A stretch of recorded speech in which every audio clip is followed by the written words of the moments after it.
We're coming up to our last question. The questions were so good and there were so many that we're going to run about 5 or 6 minutes over.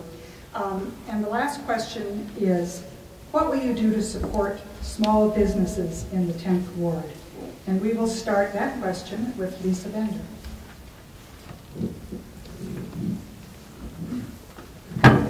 Excuse me, if you want, since this is the final question, if you want to incorporate a bit of a final statement as part of your response, you're welcome to do that. Thank you. Small businesses are the heart of our community, and I've heard from so many of you that one of the things you love best about our community is shopping at small businesses.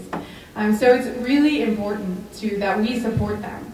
It's also a ladder for a lot of our community, especially our immigrant community.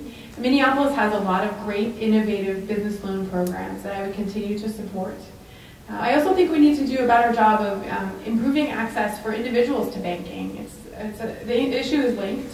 I had the chance to work on a really innovative program in San Francisco which opened up banking to individuals that had a lot of barriers to banking, and I think that really helps go hand in hand to support our small business community. One of the things that small businesses face is a web of regulations. I was talking to a small business owner that just recently opened a hair salon, and the plumbing inspector didn't like her toilet seat, and so she had to wait another week to get her permit, and that delayed her opening her business.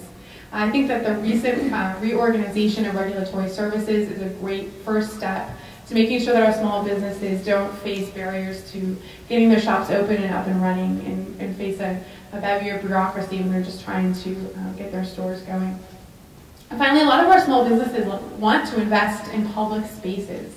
I happened to walk into my coffee shop, Spy House, one day, and he had a petition out because he was trying to build a plaza outside his business.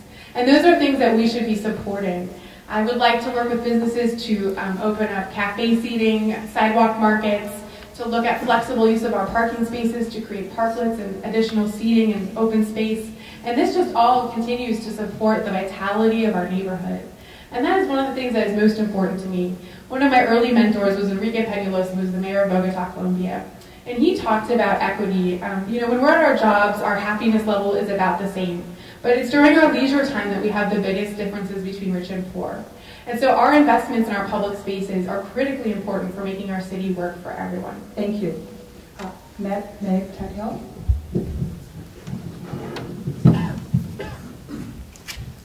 I know you're all thinking that my husband submitted this question, but he didn't. I am the only person on the Minneapolis City Council that has owned 3 small businesses in the city of Minneapolis. I'm the only one at this table that has owned any small business in the city of Minneapolis, let alone in the 10th Ward. I know what it's like to open a small business. I know what it's like to struggle. I know when you need to advocate for that small business that is opening and to go to licensing regulations and talk to them about what makes sense. I've done that. I've done that for the last 3 years for a number of the small businesses. I'm going to use Morrissey's as an example. They're opening, they want to be open by St. Patty's Day. Duh, Irish bar, of course they do. When they contacted me and came in our office and we started to look at the timeline, we found that it was a little bit short for what's a normal procedure. We did what we could, we speeded it up. They're going to be open this weekend.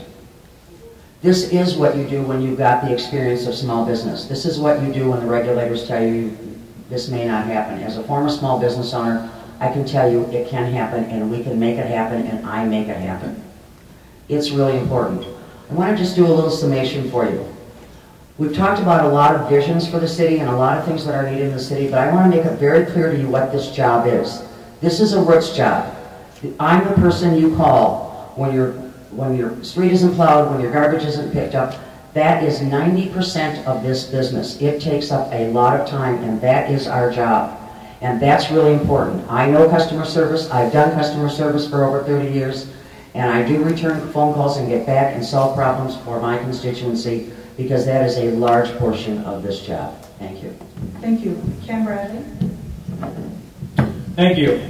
I love sewer and garbage. I'm very fond of it. First, I serve as the chair of the Solar Works for Minnesota, or I recently served. For those who don't know, I left my job as of Friday, so I'm campaigning full-time now. So, to my opponents, I apologize. To my wife, I plan to vacuum a lot. I will tell you that the city of Minneapolis doesn't have a great record on this. I'll tell you a story about a company. 10K Solar, Joel Cannon, Dallas Myers came to the city of Minneapolis, asked for funding. They wanted to build a plant where? North Minneapolis. One of the most economically stricken neighborhoods where things are not going well, because Joel cares about the city. He's lived in the city, he went to school in the city, he wanted to do that. He worked in the city for a long time, things didn't work out, and he finally got frustrated and they went to Bloomington, and that's where they ended up. 10K Solar has about 90 employees today. They're doing pretty darn good. They're creating an innovative product, they're very, very successful. I want to make sure that stories like 10K Solar don't happen again. I want to make sure that those companies want to be in Minneapolis and don't choose not to be here. Other issues related to it in particular, Whittier has the most self-employed people of anywhere in the city. Whittier does. There's the largest amount of self-employed people. There's a lot of people that are self-employed. I was once self-employed and worked for myself a long time ago, so I have worked for myself. And so at the end of the day, we need to support new businesses, entrepreneurs, and make sure that our city is a place where they want to be.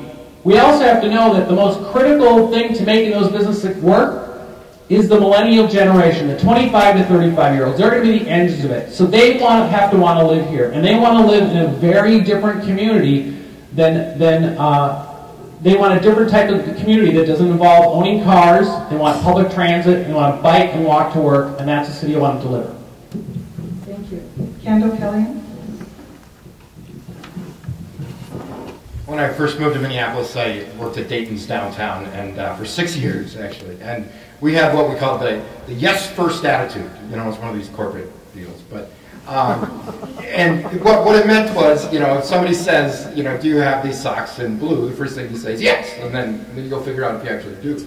And so, but I really think that needs to be the approach with anyone that comes to us with an idea to open a business. Is we need to say yes, and then we need to figure out the details and guide them through the bureaucracy that can often happen at City Hall, and guide them through the regulation and truly be their ambassador.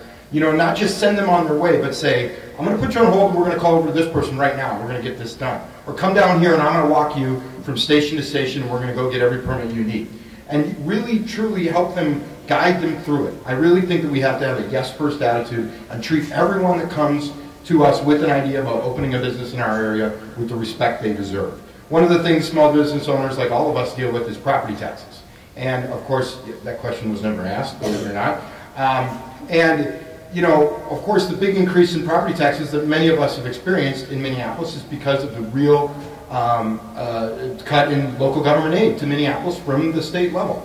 And I really look forward to going over to St. Paul and partnering with our legislative delegation, with the folks that support my campaign and those that don't, and asking them and working with legislators from around the state to restore local government aid. On that note, I'd like to invite you all to an event with our special guest, Speaker Paul Thiessen, who will be joining us for a conversation on March 24th at 3 o'clock at the home of Allison O'Toole, which is at 3801 Aldrich Avenue South. And come join Speaker Thiessen and I as we talk about how we can improve the connection between City Hall and the Capitol and really get a good deal for Minneapolis. Thank you very much.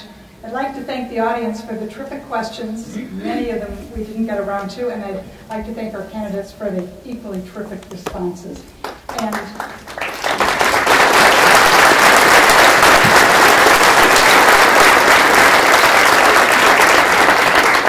if you didn't get your question answered, there will be another 10th Ward Forum sponsored by the Neighborhood Green Teams on Thursday, March 28th. At the Bryant Square Park at 6:30 p.m. And there will also be... 7. Pardon me? 7 o'clock. Oh, it's 7 o'clock. Okay. 7 o'clock at Bryant Square Park on the 28th. And also there will be a forum with the candidates for mayor on April 3rd at 7 p.m. at St. Joan of Arc Church. So those are the two upcoming forums to participate in. So thank you very much and good night.